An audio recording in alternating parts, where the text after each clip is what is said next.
अस्सलाम वालेकुम, मैं हूं शाहजेब खानजादा। राना सनाउल्लाह मंशियात केस में सबूत सामने ना आने, जमानत के फैसले में अदालत के सवाल उठाने के बाद काबीना भी परेशान है। और ये परेशानी आज उस वक्त नजर आई जब DG ANF major general Arif Malik ने काबीना को ब्रीफिंग दी और उन्हें और शहरियार आफरीदी को इंतहाई सख्त सवालात का सामना करना पड़ा। जराये के मुताबिक वजीर science and technology Fawad Chaudhry ने डीजी एएनएफ से पूछा कि राना सनाउल्लाह की गिरफ्तारी के बाद आप प्रेस कॉन्फ्रेंस में आए, फुटेज का जिक्र हुआ, वो क्यों सामने नहीं लाए। उन्होंने सवाल किया कि अगर पूरा गैंग था राना सनाउल्लाह के साथ तो अगले दिन राना सनाउल्लाह का जिस्मानी रिमांड क्यों नहीं लिया गया ताकि तफ्तीश की जाती और इस गैंग को सामने लाया जाता। फवाद चौधरी ने तनकीद की कि राना सनाउल्लाह को इतने दिन जेल में रखा गया मगर राना सनाउल्लाह के बयान की एक वीडियो तक रिकॉर्ड नहीं की गई। आज राना सनाउल्लाह कह रहे हैं कि वो तफ्तीशी अफसर से मिले तक नहीं और इसका कोई सबूत भी नहीं। जराये के मुताबिक फवाद चौधरी ने वजीर आज़म इमरान खान को मुखातिब करते हुए कहा कि मैं जितना आपको जानता हूं ये नहीं हो सकता कि आपने किसी पर हेरोइन का इल्जाम लगवाकर मुकदमा बनवाया हो। इस मौके पर फवाद चौधरी ने जॉन एलिया का यह शेर भी पढ़ा कि मैं भी बहुत अजीब हूं, इतना अजीब हूं कि बस खुद को तबाह कर लिया और मलाल भी नहीं। इस मौके पर काबीना इजलास में शरीक एक वजीर का कहना था कि राना सनाउल्लाह केस का चालान बहुत कमजोर है, इसे या तो बहुत नाअहल लोगों ने बनाया है या फिर मुल्जिम को फायदा पहुंचाने के लिए ऐसा बनाया गया है। एक और वजीर तारिक बशीर चीमा ने कहा कि एएनएफ ने पूरे मुल्क में हमारा मजाक बनवाया। एएनएफ की नाअहली राना सनाउल्लाह केस में वाज़ेह है। अदालतों को खाली कस्में नहीं सबूत चाहिए होते हैं। जबकि वफाकी वजीर बराए इंसानी हुकूक शेरी मजारी ने सवाल उठाया कि जब अप्रैल में वजारत कानून को खुसूसी अदालत के जज मसूद अरशद की तब्दीली के लिए एएनएफ से दरख्वास्त कर दी थी तो इस बारे में मीडिया को क्यों नहीं बताया। क्यों यह तासुर मजबूत किया गया कि राना सनाउल्लाह की गिरफ्तारी के बाद जज को बदला गया। फैसल वाउडा का कहना था कि राना सनाउल्लाह के खिलाफ मजहे का खेज केस बनाया गया है। इसी तरह वजीर दाखिला एजाज शाह ने एएनएफ पर तनकीद करते हुए कहा कि इस केस में रिकवरी की कार्रवाई, हेरोइन रिकवरी की कार्रवाई मुकम्मल नहीं है, इस हवाले से कवानीन का ख्याल नहीं रखा गया। एजाज शाह ने सवाल उठाया कि हुकूमत को अब इस केस का कैसे दिफा करना चाहिए, जिस पर एक और वजीर ने जवाब दिया कि ये किस कदर गैर इखलाकी पोजीशन है कि 20 किलो हेरोइन का अगर झूठा केस बनाएं और फिर हम उसका दिफा भी करें।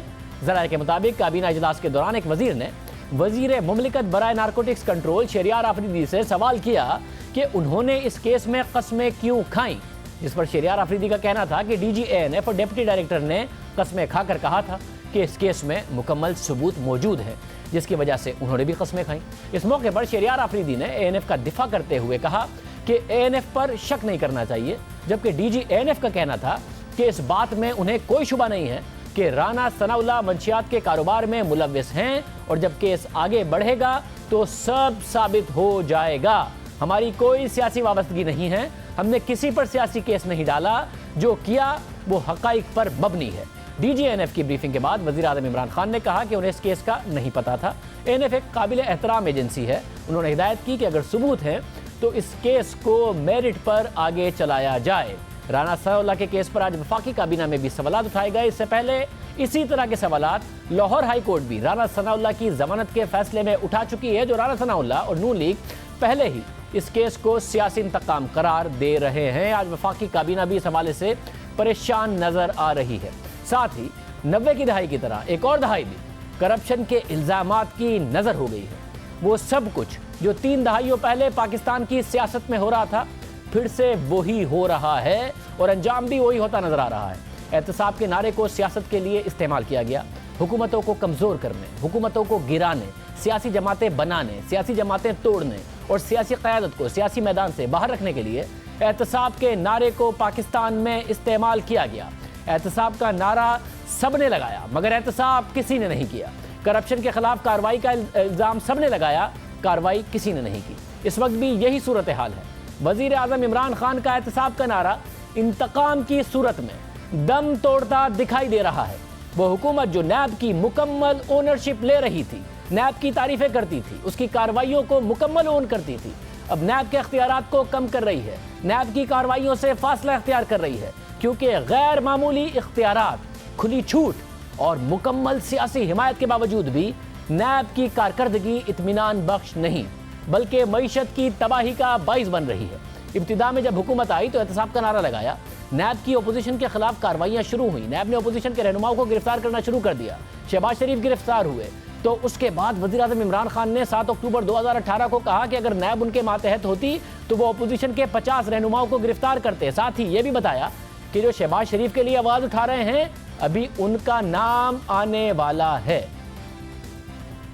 ये 7-7, 8-8 महीने, साल पहले केसेस शुरू हुए थे। ये केसेस बहुत पहले खत्म हो जाने चाहिए थे। कहते हैं ये इमरान खान ने केसेस कराए हैं। अगर इमरान खान के नीचे आज नैब होती तो कम से कम 50 लोग जेलों में होते आज। ये शुक्र करें मेरे नीचे नैब नहीं है। वो मैं देख रहा था सारे लाइनों में बैठ के बड़ी शक्लें बना के कि जी बड़ा जुल्म हुआ शहबाज शरीफ से।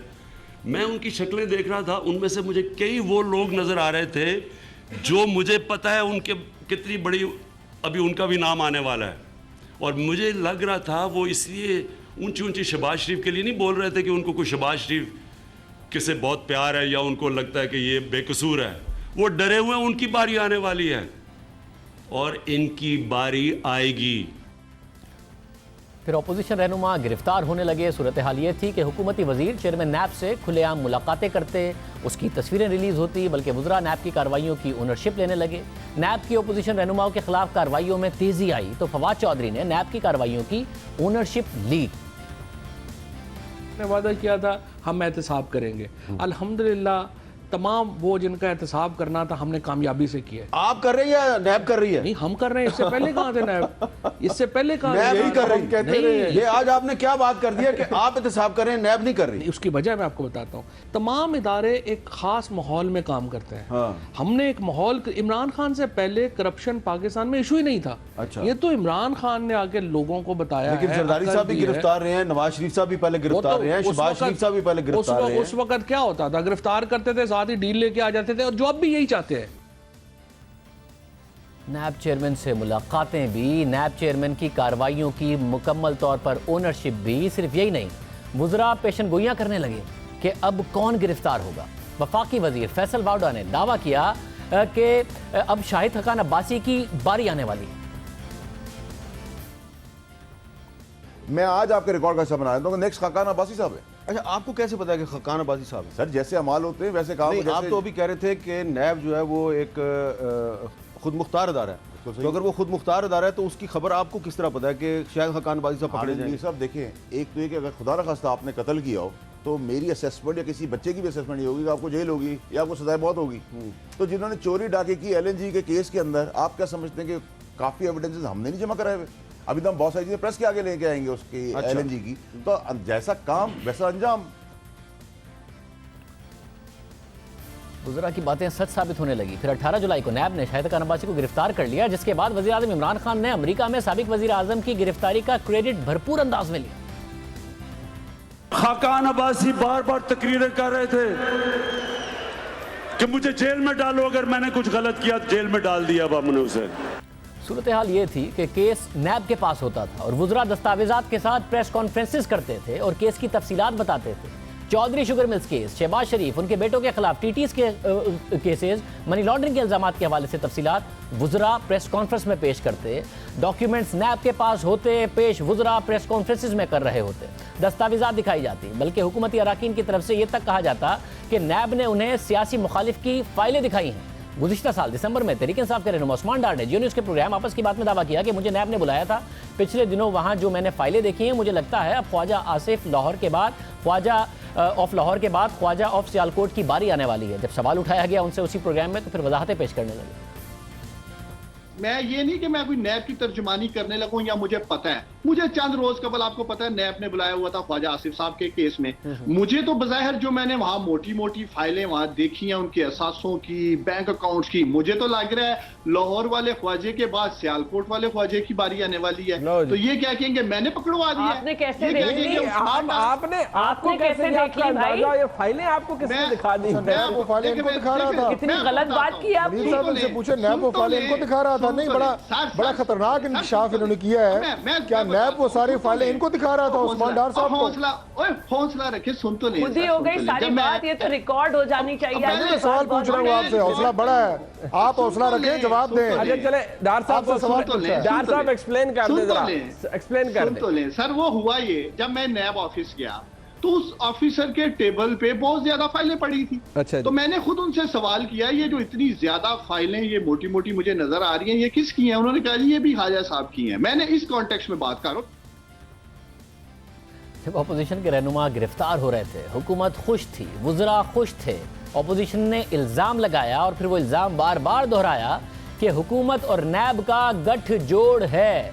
सूरत हाल यहाँ तक पहुँच गई कि नैब की कार्रवाइयों की वजह से चीफ जस्टिस को बयान देना पड़ा। उस वक्त के चीफ जस्टिस हाजी सईद खोसा ने कहा कि हम बतौर इदारा इस तासुर को बहुत खतरनाक समझते हैं कि मुल्क में जारी एहतसाब सियासी इंजीनियरिंग है और इस तासुर के खात्मे के लिए फौरी इक़दाम की ज़रूरत है ताकि ये अमल अपनी साख ना खोए। खुद हुकूमत नैब की वजह से फिर बाद में मुश्किल में आने लगी और नैब हुकूमत के खिलाफ कार्रवाई नहीं कर रहा था। इस पर नैब के ऊपर तनकीद हो रही थी कि हुकूमती वुज़रा को गिरफ्तार क्यों नहीं करते, मगर उसके बावजूद हुकूमत मसाइल का शिकार होने लगी। बिजनेस कम्युनिटी की शिकायतें सामने आने लगी। ब्यूरोक्रेसी ने काम करना छोड़ दिया, शिकायतें शुरू कर दी। बिजनेस कम्युनिटी को आर्मी चीफ से मिलना पड़ा, उन्हें अपनी शिकायत पहुंचानी पड़ी। ब्यूरोक्रेसी ने भी यही रास्ता इख्तियार किया। फिर वुज़रा भी इन शिकायत की तस्दीक करने लगे। एक साल पहले जब बिजनेस कम्युनिटी को नैब की तरफ से तंग करने की शिकायत मौजूद थी, मगर ये शिकायत आम नहीं हुई थी, तो 24 अक्टूबर 2018 को उस वक्त के वज़ीर ख़जाना असद उमर के सामने हमने ये मामला उठाया तो उन्होंने हमारे सवाल से इत्तफाक किया। एक मसला है, अगर आप इनको प्राइवेटाइज नहीं करने जा रहे हैं और आप चाहते हैं कि प्रोफेशनल्स आकर चलाएं, एक वेल्थ फंड बने, फिर उसमें गालिबन डिस्ट्रीब्यूशन कंपनीज भी आप डालें, जितनी भी लॉस मेकिंग एंटिटीज़ हैं अगर वो फिर चलने लगें, मतलब कोई प्राइवेट सेक्टर से आएगा क्यों पब्लिक सेक्टर एंटरप्राइजेस को चलाने और फिर वो नैब का सामना करे, फिर वो सुप्रीम कोर्ट में पेशियाँ भुगते, कोई क्यों आएगा? किस तरीके से एक मैनेजमेंट बनेगी जिसको इख्तियार होगा बड़े बड़े फैसले करने का और उसे ये कॉन्फिडेंस होगा कि वो बाद में जाके नैब नहीं भुगत रहा होगा? सवाल तो आप ये बहुत अहम पूछ रहे हैं और नैब वाले जो हैं वो इसके बारे में उनको गौर भी करना चाहिए कि क्या नैब पाकिस्तान के बड़े बड़े डाकुओं को पकड़ने के लिए उन पे उनकी तरजीह होनी चाहिए या एक प्रोफेशनल जो बैठा हुआ है, एक बाहर से अमेरिका से नौकरी छोड़ के आया है, वो चाहता है कि मुल्क की बेहतरी के लिए काम करे, उनसे ज़्यादा सवाल जवाब होने चाहिए। और फिर 6 महीने बाद असद उमर ने बाकायदा तौर पर नैब की तरफ से प्राइवेट सेक्टर को तंग करने पर तनकीद करते की। इसी तरह 10 माह बाद रज़ाक दाऊद और उसके 11 माह बाद अली ज़ैदी यही बात दोहराते नजर आए। ये कारोबारी तबके, 2 प्राइवेट पार्टीज का प्राइवेट डिस्प्यूट, उसके अंदर नैब घुस गई है। ओपन एयर में बोल रहा हूँ, ये मेरे ख्याल में ये नैब का कानून जो प्राइवेट सेक्टर के पीछे जाना शुरू हो गया है, इसके अंदर तरमीम की जरूरत है। जो इमरान उल हक साहब हैं, उनके ऊपर अगर कोई इल्ज़ाम थे तो उनको भले ECL पर डाल देते, जो उनके साथ किया नैब ने उठा के मेरी नज़र में गलत किया, उनके ऊपर इन्वेस्टिगेट करते पूरा। सही, एग्जैक्टली यही पॉइंट है मेरा। मैं I am saying it on live TV, I am saying कि उनको उठा के जेल में बंद करना गलत किया नैब ने। मैं आपसे कह रहा हूँ, मैं नैब को क्रिटिकल होकर कह रहा हूँ कि गलत किया नैब ने। तो यहाँ तकरीबन सारे इन्वेस्टर जो हैं वो नैब के हाथ फंसे हुए हैं। इवन आपके कज़न जो है वो भी अपना हुसैन दाऊद साहब वो भी फंसे हुए हैं। तो ये एक इन्वायरमेंट ऐसी बन गई है, तो आपका क्या ख्याल है कि ये नैब को ज़्यादा नहीं? यस, देखो, I had discussion with the prime minister कि this is not a good thing. Obviously it's an area of concern, it is an area of concern. We have to now stop this thing. ये NAB is for something else, not for every single businessman. सब होने लगा और फिर मुल्की और बैनुल-अक़वामी media पर कई रिपोर्ट्स सामने आई जिसमें अहम ब्यूरोक्रेट्स ने इन खदशात का इजहार किया कि वो किसी भी फाइल पर दस्तखत नहीं करेंगे क्योंकि उन्हें डर है कि कहीं नैब उन्हें गिरफ्तार ना कर ले। 4 जुलाई को बरतानवी खबर रसाई इदारे रॉयटर्स ने रिपोर्ट शाया की। रॉयटर्स ने 6 सीनियर ब्यूरोक्रेट्स से बात की जिनका कहना है कि सीनियर अफसरान मंसूबों पर काम करने और फैसला साजी से बच रहे हैं क्योंकि उन पर रिश्वत के इल्जामात लग सकते हैं। एक सीनियर वफाकी अफसर का कहना है कि अगर मंसूबे का काम हो गया, अगर मंसूबा काम कर गया तो मुझे गोल्ड मेडल नहीं मिलेगा, लेकिन अगर मंसूबा नाकाम हो गया तो मुझे जेल जाना पड़ सकता है। और फिर जहां बिजनेस कम्युनिटी की शिकायत कर रही थी हुकूमत और हुकूमती वुज़रा, हमारे प्रोग्राम में वज़ीर रेलवे शेख रशीद ने इस बात का एतराफ़ किया कि नैब की जानिब से ब्यूरोक्रेसी नैब की कार्रवाइयों की वजह से वो काम नहीं कर रही। मैं सच कहना चाहता हूँ कि नैब जो है, नैब से ब्यूरोक्रेसी ने हैंड्स अप कर दिए हैं और कोई दस्तखत नहीं कर रहा ब्यूरोक्रेट्स। मैं आपसे 100% इत्तफाक करता हूँ कि ब्यूरोक्रेसी के खदशात दूर करने होंगे और ब्यूरोक्रेसी जो है वो सरेंडर किए बैठी है और दस्तखत नहीं कर रही है और फाइलों को वैसे ही घुमा रही है। हमें ऐसा कानून लाना चाहिए कि जिस आदमी ने ये समरी पास किया है या जिस आदमी ने ये बिल क्लियर किया है उस पर हमारा हाथ जो है वो हल्का हो। इसके अलावा मुख्तलिफ इदारों ने भी अपनी रिपोर्ट्स में नैब के हवाले से खदशात का इजहार किया। नेपरा और ACCP की सालाना रिपोर्ट्स में नैब के हवाले से खदशात का इजहार किया गया। नेपरा की रिपोर्ट के मुताबिक नेपरा ने जितने भी मंसूबों के हवाले से काम किया उन सबसे मुताल्लिक नैब सवालात पूछ चुका है। जिस तरह से तहकीकात की गई उससे नेपरा के प्रोफेशनल्स का मोरल बिल्कुल ख़त्म हो गया है। फिर हमारे प्रोग्राम में ACCP की पॉलिसी बोर्ड के सरबराह खालिद मिर्जा ने बताया कि नैब के खौफ की वजह से कोई काम करने को तैयार नहीं है। सिचुएशन ये है कि स्टाफ जो है वो काम करने को तैयार नहीं है, ताकि वो उनको कोई घबराहट है कि शायद कोई पकड़ के ले जाए। 2-4 केस जो मैंने देखे हैं वो कुछ लगता नहीं है कि हमारे लोगों ने कोई काम गलत किया है। वहाँ तो इतना डर खौफ है, कोई कंपनी को रजिस्टर करना नहीं चाहता, कोई चार्ज को रजिस्टर करना नहीं चाहता, कोई आगे बोलना नहीं चाहता। और ये इंस्टीट्यूशन जो है इसके ऊपर ये जो कुव्वतें इसके ऊपर हावी हुई हैं। नैब ने इस इंटरव्यू के बाद खालिद मिर्जा ही के खिलाफ इख्तियारात के नाजायज इस्तेमाल के इल्ज़ाम पर इंक्वायरी शुरू करने का ऐलान कर दिया। इस इंटरव्यू का भी नोटिस ले लिया। फिर सूरत हाल बदली, शिकायत बढ़ी और एक एक करके अपोजिशन रहनुमा जमानत पर रिहा होने लगे। ब्यूरोक्रेसी ने काम करना छोड़ दिया। बिजनेस कम्युनिटी की परेशानियां बढ़ गईं और अपोजिशन के रहनुमा पर रिहा होने लगे, जमानत पर रिहा होने लगे। शहबाज शरीफ, मरियम नवाज, आसिफ जरदारी, फरियाल तालपुर, मिफ्ता इस्माइल, आगा सराद दुरानी को न सिर्फ जमानत पर रिहाई मिली बल्कि अदालती फैसले में नैब की साख, नैब की कारकर्दगी और नैब की तरफ से गिरफ्तारी के जवाब पर भी सवाल उठाए गए। और फिर शेख रशीद हमारे प्रोग्राम में आए और इस बात को तस्लीम किया कि एहतसाब के हवाले से अवाम की तवक्कात पूरी नहीं हुई। आप ही का जुमला है कि फेस बिहाइंड द केस, मगर चेयरमैन नैब कहते हैं कि हम फेस नहीं देखते, हम केस को देखते हैं। तो क्या आपको लग रहा है अब नैब कॉम्प्रोमाइज़ कर गया? देखें, नैब ने क्या कंप्रोमाइज़ करना। अब देखें, नैब ने भी अपने ताई तो कोशिश की। 2 प्राइम मिनिस्टर जो हैं वो जेलों में हैं और फिर ये अदालतों ने उनकी ज़मानतें ली हैं। अब मैं इस पर क्या तबसरा कर सकता हूँ। मैं तो यही बात कहूँगा कि लोगों ने जो एहतसाब से तवक्कात लगाई थी वो लोगों के मेयार पे एहतसाब की तवक्कात पूरी नहीं आई। ये सब कुछ बेपनाह इख्तियारात के बावजूद हुआ। आज हुकूमत नैब के इख्तियारात कम कर रही है, मगर तहरीक इंसाफ जब हुकूमत में आई थी तो वज़ीर-ए-आज़म इमरान खान ने चीन जैसे एहतसाब की बात की थी और वो बात दोहराते भी रहे। उन्होंने चीन जैसे इख्तियारात की ख्वाहिश का इजहार किया। The way China has tackled corruption, that some 400 people, ministerial level people in the last 5 years have been convicted on corruption and put behind jail. So I wish I could follow President Xi's example and put 500 corrupt people in Pakistan in jail. But unfortunately, we have a very cumbersome process. If I can, well, if I had, but I don't have, unfortunately, the Chinese model, and if I could order people around, and I could get people out of poverty. Not just that, the way they've tackled corruption. Unfortunately, I can't do that in Pakistan. 450 ministerial level people in the last 5 years have been put into jail on corruption. I mean, I wish I could do that in my country. वज़ीर-ए-आज़म चीन की मिसाल दे रहे हैं जहां वुज़रा का एहतसाब होता है बकौल उनके, मगर वज़ीर-ए-आज़म इमरान खान पर तो खुद ये तनकीद होती है कि वो अपने वुज़रा के खिलाफ कार्रवाई नहीं करते, अपने प्रोजेक्ट्स के खिलाफ कार्रवाई नहीं करते, सिर्फ अपोजिशन के खिलाफ होती है। आज हुकूमत चेयरमैन नैब के मौजूदा इख्तियारात से परेशान है, उन्हें कम करने की बात हो रही है, मगर चेयरमैन नैब जैसे रिटायर्ड जावेद इकबाल ने अपनी गुफ्तगू में सऊदी अरब जैसे इख्तियारात का जिक्र किया। उन्होंने कहा कि वो सऊदी अरब की मिसाल नैब के सामने नहीं है कि उन्होंने एक होटल में करप्ट अफराद को रखा और उन्होंने 4 हफ्तों के अंदर तमाम वाजबात अदा कर दिए। मुझे 4 घंटे गैर कानूनी रखने की किसी को इजाज़त नहीं है। वहाँ बादशाहत है, वहाँ शहनशाहियत है, वहाँ उनके अपने कानून हैं, जो कह देते हैं वो ला बन जाता है।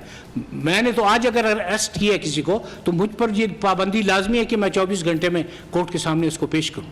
आप मुझे वो इख्तियारात मुझे दे दें, नैब को आप इख्तियारात दिला दें उन्होंने तो 4 हफ्ते लिए थे, मैं आपसे 3 हफ्ते के लिए कहता हूं कि मैं 3 हफ्ते में ये आपको करके दिखा दूंगा। वज़ीर आज़म को चीन जैसे अख्तियारात चाहिए, चेयरमैन नैब को सऊदी अरब जैसे अख्तियारात चाहिए। फवाद हसन फवाद अहद चीमा साल से ऊपर हो गया गिरफ्तार हैं, उनके खिलाफ क्या साबित कर लिया गया है? दूसरे अपोजिशन के रहनुमा इतना लंबा अरसा जेलों में रह के आए, क्या साबित हो गया है? शायद हकान अब्बासी जेल में है, क्या साबित हो गया है? और अगर सऊदी अरब और चीन जैसे अख्तियारात मिल भी जाएँ तो क्या करप्शन जल्दी ख़त्म हो जाएगी? क्या चीन की तरह कार्रवाई करके करप्शन ख़त्म हो जाएगी? क्या इन 2 ममालिक के आमराना कवानीन करप्शन रोकने में कामयाब हो गए हैं? इस सवाल का जवाब है नहीं। ट्रांसपेरेंसी इंटरनेशनल की रिपोर्ट का जायजा लेते हैं, और ये इसलिए भी ज़रूरी है क्योंकि चेयरमैन नैब ने अक्टूबर में कहा था कि नैब के बारे में हकीकत जाननी है तो ट्रांसपेरेंसी इंटरनेशनल की रिपोर्ट देख लें। पाकिस्तान में नैब 21 साल से मुतहर्रिक है, नैब के सख्त कवानीन हैं, लामहदूद इख्तियारात रहे हैं, इंक्वायरी के मरहले पर गिरफ्तार कर लेती है और फिर कई माह तक मुलजिम गिरफ्तार रहता है, उसे जमानत का हक भी नहीं मिलता। मगर इसके बावजूद भी करप्शन इंडेक्स में पाकिस्तान का 117वां नंबर है। पाकिस्तान का 2016 में करप्शन इंडेक्स में नंबर 116वां था, आज 117वां है। ट्रांसपेरेंसी इंटरनेशनल के करप्शन इंडेक्स रिपोर्ट के मुताबिक चीन का नंबर 87वां है, यानी 86 और मुमालिक हैं जहां चीन से कम करप्शन है। इसी तरह सऊदी अरब का नंबर 58वां है, यानी 57 मुमालिक ऐसे हैं जहां सऊदी अरब से कम करप्शन है। मगर वज़ीर आज़म और चेयरमैन नैब को चीन और सऊदी अरब जैसे इख्तियारात को मिसाल देते हैं। अब जायज़ा लेते हैं कि कौन से मुमालिक हैं जहां करप्शन दुनिया में सबसे कम है। अक्सर मुमालिक का जायज़ा लेते हैं। सबसे पहला नंबर डेनमार्क का है, दूसरे नंबर पर न्यूजीलैंड है, फिर फिनलैंड है, फिर स्वीडन है, फिर स्विट्ज़रलैंड है, फिर नॉर्वे है, फिर नीदरलैंड है, फिर कनाडा है और फिर लग्जमबर्ग है। क्या इन तमाम मुमालिक में एक फ़र्द और एक इदारे के पास लामहदूद इख्तियारात हैं? इसका जवाब है नहीं। ये वो तमाम मुमालिक हैं जहां जमहूरियत है, जहां कानून की हुक्मरानी है, जहां मीडिया आज़ाद है। अब ट्रांसपेरेंसी इंटरनेशनल ने तो करप्शन ख़त्म करने का तरीका भी बताया और उनके मुताबिक जमहूरी इदारे और आज़ादी सहाफ़त करप्शन के ख़ात्मे के लिए ज़रूरी है। अपनी 2018 की करप्शन परसेप्शन इंडेक्स के हवाले से ट्रांसपेरेंसी इंटरनेशनल ने यह तक कहा कि दुनिया में जमहूरियत और करप्शन के खिलाफ इन मकबूल नारे लगाने वाले लीडरों से खतरा है, जो करप्शन के खिलाफ मकबूल नारे लगाकर इक़्तिदार में आना चाहते हैं और जमहूरी इदारों को नीचा दिखाते हैं। ये बात अब शायद हुकूमत को भी समझ आ गई है कि इख्तियारात से नहीं, कानून की हुक्मरानी से करप्शन दूर होगी। जमहूरी इदारों की मजबूती से बदउनवानी का खात्मा होगा और इन इदारों में पार्लियामेंट और अदलिया की मजबूती और आज़ादी सबसे अहम है। मीडिया की आज़ादी सबसे अहम है। नैब की कारकर्दगी मुतासिर कुन नहीं है, मगर नैब बार बार कोशिश करता है कि गलत एदादो शुमार के जरिए अपनी कारकर्दगी बेहतर बनाए। इस हवाले से BBC उर्दू पर आजम खान की खबर शाया हुई, जिसके मुताबिक हाल ही में नैब ने दावा किया कि चेयरमैन नैब जैसे रिटायर्ड जावेद इकबाल की सरबराही में नैब ने गुज़िश्ता 27 माह के दौरान बिलवास्ता या बिलावास्ता 153 अरब रुपए की रिकवरी की है। हालांकि 2 माह पहले ही अक्टूबर में नैब ने अपनी ही प्रेस रिलीज में कहा था कि रिकवरी की जाने वाली रकम 71 अरब रुपए है, लेकिन अब 2-3 माह के दौरान रिकवरी का दावा 71 अरब से बढ़ाकर 153 अरब रुपए कर दिया गया है। यानी 1 से 2 माह के अंदर नैब ने 82 अरब रुपए मजीद रिकवर कर लिए। BBC के मुताबिक नैब के अपने ही मुरत्तिब करदा रिकॉर्ड से इन दावों की तस्दीक नहीं होती। नैब के दस्तियाब रिकॉर्ड के मुताबिक इस अरसे में कुल रिकवरी सिर्फ 38 अरब रुपए तक की ही बनती है। इस रिकवरी के हवाले से नैब के तर्जुमान ने BBC को बताया कि वो जल्द तफसीलात भी मंजर-ए-आम पर ले आएंगे। खबर के मुताबिक सुप्रीम कोर्ट ने बहरिया टाउन को 460 अरब रुपए खजाने में जमा कराने का हुक्म दिया। जैसे जैसे रकम सुप्रीम कोर्ट में जमा हो रही है, नैब भी इस जमाशुदा रकम को अपनी दस्तावेजात में इनडायरेक्ट रिकवरी में जाहिर कर रहा है। नैब तर्जुमान के मुताबिक इसकी वजह यह है कि ये बुनियादी तौर पर नैब ही का रेफरेंस था जिसकी बुनियाद पर पैसे कौमी खजाने में जमा कराए जा रहे हैं। सुप्रीम कोर्ट के बहरिया टाउन से मुतालिक बेंच में शामिल जजेस ने इस मुकदमे की समाअत के दौरान ही नैब पर यह वाज़ेह कर दिया था कि सुप्रीम कोर्ट की कारकर्दगी को वो अपने खाते में मत डाले। लेकिन नैब तर्जुमान के मुताबिक जो पैसा कौमी खजाने में चला जाता है तो रिकवरी की तमाम इक़साम में नैब का किरदार ज़रूर शामिल होता है और फिर चेयरमैन नैब बार बार बढ़ा के ये दावा करते रहते हैं। इसके अलावा जब हुकूमत ने नैब के अख्तियारात कम करने का फैसला किया तो नैब की तरफ से ये खबरें भी आ रही हैं। आज इंसार अब्बासी की स्टोरी है कि गलत मालूमात की फराहमी की खबरें सामने आईं और हुकूमत इस हवाले से कंसर्न है, हुकूमत के पास इस हवाले से इतलात हैं। प्रोग्राम में एक ब्रेक शामिल करते हैं। क्या करप्शन इस मुल्क में है नहीं या है, मगर करप्शन के खिलाफ नारा और एहतसाब सियासी मकासद के लिए हमेशा के लिए इस्तेमाल हो, उस पर बात करेंगे।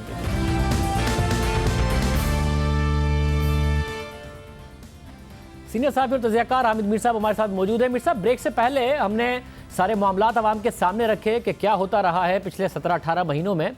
90 की दहाई से लेकर अब तक एहतसाब के नाम पर, करप्शन के खिलाफ कार्रवाई के नाम पर सियासी जोड़ तोड़, जमातें तोड़ना, हुकूमत गिराना, यही होता रहा है। क्या इस दफ़ा भी मंतकी अंजाम यही होने जा रहा है कि अवाम को बात की जाती है करप्शन की और एहतसाब की, होता कुछ और है? शाहजेब साहब, यकीनन आपने और मैंने और बहुत से जो लोग हैं उन्होंने 90 की दहाई के बाद ये देखा है कि एहतसाब के नाम पे सियासी इंतकाम लिया जाता है। लेकिन ये जो 90 में जो हमने देखना शुरू किया, ये सिलसिला बहुत पुराना चल रहा है। पाकिस्तान में अकाउंटेबिलिटी के नाम पे सियासी इंतकाम 1948 में शुरू हो गया था, जब लियाकत अली खान वज़ीर आज़म थे और उन्होंने असम्बली से प्रोडा का कानून मंजूर करवाया और अयूब खोड़ो साहब जो सिंध के चीफ मिनिस्टर थे पहले उनके खिलाफ इस्तेमाल किया, फिर पंजाब के चीफ मिनिस्टर थे जुल्फ़िकार ममदोड साहब, उनके खिलाफ इस्तेमाल किया, और ये सब मुस्लिम लीगी थे, इनका ताल्लुक एक ही जमात से था। तो ये आपस में एक दूसरे के खिलाफ ये प्रोडा का कानून इस्तेमाल करते रहे। अयूब खोड़ो साहब को डिस्क्वालीफाई किया, वो अदालत से बहाल हो गए, फिर उनको डिस्क्वालीफाई किया, वो फिर बहाल हो गए, उनको वजारत आला से निकाला जाता था, वो फिर चीफ मिनिस्टर बन जाते थे, और ये सिलसिला चलता रहा। और फिर आखिर में ये जो प्रोडा का कानून है, ये उसी असम्बली, जिस असम्बली ने ये कानून मंजूर किया था, उसी असम्बली ने 1954 में इसको ख़त्म कर दिया। लेकिन इस कानून ने पाकिस्तान की पॉलिटिकल क्लास को इतना बदनाम कर दिया, इतना कमज़ोर कर दिया कि फिर जनरल अयूब खान साहब आ गए 1958 में।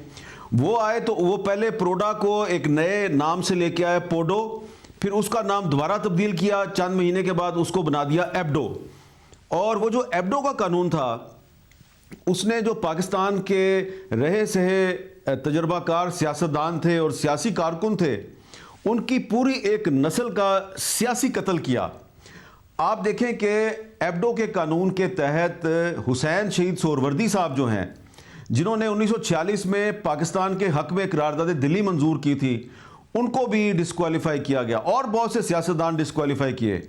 और फिर ये सिलसिला चलता गया। फिर अयूब खान साहब के बाद फिर भुट्टो साहब का दौर आया, पॉलिटिकल विक्टिमाइजेशन नहीं रुकी, फिर जनरल ज़ियाउल हक साहब आए, पॉलिटिकल विक्टिमाइजेशन नहीं रुकी, और फिर करते करते 1990 में गुलाम इसाक खान साहब जो हैं, उन्होंने प्रेसिडेंट हाउस में एक अकाउंटेबिलिटी सेल खोला, जिसने बेनज़ीर भुट्टो पे और जरदारी साहब पे मुकदमे बनाए। उनका कुछ नहीं बना, वो सारे के सारे मुकदमे जो हैं वो फारग हो गए अदालतों से।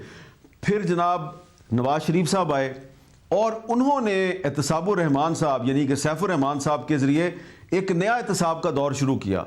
फिर 2 साल में उनकी हुकूमत ख़त्म हुई, फिर परवेज़ मुशर्रफ साहब आए और उन्होंने हमें ये नैब का कानून दिया 1999 में, जिसको हम आज तक भुगत रहे हैं। और परवेज़ मुशर्रफ साहब के दौर में ये जो नैब बनाई गई थी, ये दरअसल सियासतदानों को उसी तरीके से ब्लैकमेल किया जिस तरह अयूब खान ने ब्लैकमेल किया था एब्डो के ज़रिए। अयूब खान ने भी एब्डो के ज़रिए सियासतदानों को ब्लैकमेल करके अपनी एक पार्टी बनाई। मुशर्रफ साहब ने भी नैब के ज़रिए सियासतदानों को ब्लैकमेल करके अपनी पार्टी भी बनाई और दूसरी पार्टियों को भी तोड़ा। पीपल्स पार्टी में भी उन्होंने पैट्रियट बनाई और मुस्लिम लीग नून के अंदर से उन्होंने काफ लीग बनाई।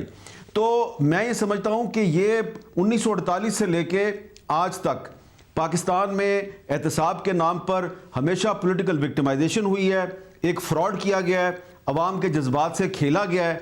और मुझे यकीन है आज नहीं तो कल जो अंजाम प्रोडा का हुआ था, वो प्रोडा जिस असम्बली ने अप्रूव किया, उसी असम्बली ने उसको ख़त्म कर दिया।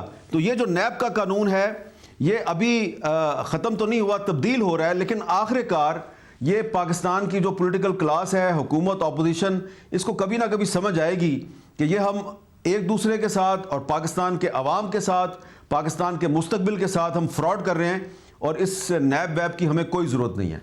बहुत शुक्रिया। हामिद मीर साहब हमारे साथ मौजूद थे। प्रोग्राम में एक ब्रेक शामिल करेंगे, एक बहुत हसास मौजू है, उस पर रोशनी डालेंगे, मामला आपके सामने रखेंगे ब्रेक के बाद। हम एक हसास मौजू पर बात करने जा रहे हैं। अगर आपके साथ बच्चे मौजूद हैं तो आपके इल्म में होना चाहिए कि ये एक ऐसा मौजू है जिस पर बच्चों की आगाही ज़रूरी है, लेकिन ये आगाही किसी बड़े की मौजूदगी और रहनुमाई में होनी चाहिए, क्योंकि इस पर बात करना ज़रूरी है। खामोशी इख्तियार नहीं की जा सकती। मामला एक मर्द की तरफ से दूसरे मर्द पर रेप के इल्ज़ाम का है। एक मारूफ शख्सियत का रेप हुआ, एक मारूफ शख्सियत पर रेप करने का इल्ज़ाम लगा। एक तरफ फिल्मसाज जमशेद महमूद उर्फ जामी हैं, जो ये दावा कर रहे हैं कि उन्हें 13 साल पहले डॉन के CEO हमीद हारून ने जिनसी ज़्यादती का निशाना बनाया। दूसरी तरफ हमीद हारून का मौक़िफ़ सामने आया है और वो इस इल्ज़ाम को मुस्तरद कर रहे हैं। उनका कहना है कि इस इल्ज़ाम पर जामी के खिलाफ कानूनी चाराजोई करेंगे। ये मामला गुज़िश्ता 1-2 दिन का नहीं है, बल्कि 3 माह पहले जामी ने 20 अक्टूबर को एक ट्वीट किया था, जिसमें उन्होंने इंकिशाफ किया था कि एक मीडिया टाइकून ने 13 साल पहले उनका रेप किया था, मगर इन ट्वीट्स में उन्होंने रेप करने वाले का नाम नहीं लिया था। अब 3 माह बाद 28 दिसंबर को जामी ने मुतादिद ट्वीट्स किए और खुलकर डॉन के CEO हमीद हारून का नाम ले लिया और उन पर जिनसी ज़्यादती का इल्ज़ाम लगाया। Don.com को टैग करते हुए उन्होंने अपनी ट्वीट में लिखा कि हाँ, हमीद हारून ने मेरा रेप किया, मैं अब तैयार हूँ, क्या आप शाया करने के लिए तैयार हैं? इस खबर को डॉन न्यूज़ ने खुद भी रिपोर्ट किया है। खबर में फिल्मसाज जामी की ट्वीट्स भी शामिल की गई हैं और साथ ही जामी की जानिब से लगाए गए इल्ज़ामात पर डॉन के CEO हमीद हारून का तफसीली बयान भी शाया किया है। इस बयान में हमीद हारून ने कहा है कि अब से तकरीबन 3 माह पहले सोशल मीडिया और कुछ प्रिंट मीडिया में जामी रजा की जानिब से की गई ट्वीट्स में इल्ज़ाम आयद किया गया था कि जामी को कई साल पहले रेप का निशाना बनाया गया, जिसके बारे में वो अब बात कर रहे हैं क्योंकि रेपिस्ट एक ताकतवर और बाअसर मीडिया शख्सियत है। ताहम हैरत अंगेज तौर पर उस वक्त रेपिस्ट का नाम नहीं लिया गया था, हालांकि वक्त के साथ जारी किए गए इशारों में ऐसा मालूम हो रहा था कि ये डॉन के CEO हमीद हारून की बात की जा रही है। हमीद हारून ने अपने बयान में कहा कि ट्वीट्स में बतौर ख़ास मेरा नाम नहीं लिया गया था, लेकिन मुझे अंदाज़ा था कि जामी रजा को कौन आगे बढ़ा रहा है, इसलिए मुझे मशवरा दिया गया कि जब तक ख़ास तौर पर नाम न लिया जाए मैं तहम्मुल इख्तियार करूँ। 28 दिसंबर को जामी रजा ने मेरा नाम लिया, इसलिए उस पर रद्द अमल देना लाजमी हो गया। इब्तिदा में रेप, जिनसी इस्तेहसाल और हिरासानी से मुतासिर होने वालों की मदद और उनकी हिमायत का अपना अज़म दोहराता हूँ। इस किस्म के अफ़आल जहाँ भी हों, जिस तरह भी हों, चाहे काम की जगह पर हों या बाहर हों, इनकी वाज़े तौर पर मजम्मत करता हूँ। बयान के मुताबिक मैंने हमेशा रेप, जिनसी इस्तेहसाल और हिरासानी के मुतासिर अफराद की हिमायत और उनके साथ हमदर्दी का मुजाहरा किया, इससे क़तई नज़र कि कसूरवार ताकतवर है या नहीं। हमीद हारून ने कहा कि मैं वाज़े तौर पर जामी रजा की जानिब से लगाए गए इल्ज़ामात को मुस्तरद करता हूँ। उनका कहना है कि ये एक झूठी कहानी है, ये कहानी और जानबूझकर उन लोगों के कहने पर घड़ी गई है जो मुझे खामोश करवाना चाहते हैं और मेरे ज़रिए इस अखबार को अपने जाबराना बयानिए की हिमायत पर मजबूर करना चाहते हैं, जिसकी मैं नुमाइंदगी करता हूँ। हमीद हारून ने अपने बयान में जामी से होने वाली मुलाकात से मुताल्लिक तफसीलात भी बताई हैं। उनके मुताबिक जामी से उनकी पहली मुलाकात 90 की दहाई या 2000 के आगाज़ में उस वक्त हुई जब वो एक फ्रीलांस फोटोग्राफर और उभरते हुए फिल्मसाज थे। उनका कहना था कि मैं जामी के काम से बहुत मुतासिर हुआ और 2003-2004 में मोहट्टा पैलेस म्यूजियम में होने वाली सादिक़ैन नुमाइश के कैटलॉग में एक तस्वीरी मजमून के सिलसिले में उनको ताउन के लिए शामिल कर लिया। उन्होंने अपने बयान में कहा कि मुझे याद है कि उसके बाद मैं चंद मरतबा उनके घर गया और उनके वालिद की वफ़ात पर ताज़ियत की, लेकिन उनसे वहाँ ज़ाती तौर पर मुलाकात नहीं हुई। ना ही मुझे ये याद है कि मेरी जामी के साथ कभी तन्हाई में मुलाकात हुई। मेरे उनसे राबते का बस इतना ही खुलासा है। हमीद हारून ने अपने बयान में कहा कि मैं अपने नाम और साख की खातिर और आज़ादी सहाफ़त के तहफ़्फ़ुज़ के लिए उन तमाम अफराद के खिलाफ कानूनी कार्रवाई का आगाज़ कर रहा हूँ जो मेरे खिलाफ बदनीयती पर मबनी और झूठे इल्ज़ामात लगाने के जिम्मेदार हैं। जामी इस वक्त मुल्क से बाहर हैं। वॉइस ऑफ अमेरिका को इंटरव्यू में उन्होंने कहा कि उनकी ट्वीट के बाद सूरत हाल कुछ ख़राब हो रही थी। उनके दोस्तों ने मशवरा दिया कि वो मुल्क छोड़कर चले जाएं, इसलिए वो अपने भाई के पास अमेरिका आ गए हैं। जामी ने वॉइस ऑफ अमेरिका को इंटरव्यू देते हुए हमीद हारून के तफसीली बयान का जवाब भी दिया है। जब उनसे 13 साल खामोश रहने से मुतालिक सवाल किया गया तो जामी ने कहा कि वो अब तक इसलिए खामोश रहे कि पहले मी टू मूवमेंट नहीं थी और बात करना आसान नहीं था। मैं चाहता था कि ये वाइंस्टाइन की तरह लैंडमार्क केस बने। शवाहिद के हवाले से उन्होंने कहा कि मेरे पास जो मजबूत चीज़ें हैं वो मैं अभी इस्तेमाल नहीं कर रहा। उन्होंने कहा कि सबूत मुख्तार माई केस में भी थे, लेकिन उसमें भी मुजरिम छूट गए। पाकिस्तान के कवानीन इस तरह के हैं कि ऐसे मामलात में ज़्यादा उम्मीद नहीं रखी जा सकती। जामी ने कहा कि मेरे बारे में कहा जा रहा है कि इदारों से मिल गया हूँ, ये बेबुनियाद बात है। इसका डॉन या आज़ादी सहाफ़त से कोई ताल्लुक़ नहीं। जामी ने हमीद हारून के इस दावे को रद्द किया कि वो तन्हाई में हमीद हारून से नहीं मिले। जामी ने दावा किया कि जहां वो मिले वो दरवाजे से लेकर कमरे का एक एक मंजर बता सकते हैं। 2 दावे अब सामने आ रहे हैं। मामला हसास है और पाकिस्तान में मी टू मूवमेंट के लिए एक टेस्ट केस है कि इस मामले की इस तरह तफ्तीश हो कि किसी के साथ ज़्यादती भी ना हो, सच भी सामने आए और इस तरीके से बात भी ना हो कि ये मामला इल्ज़ामात दर इल्ज़ामात का शिकार हो जाए। इजाज़त दीजिए।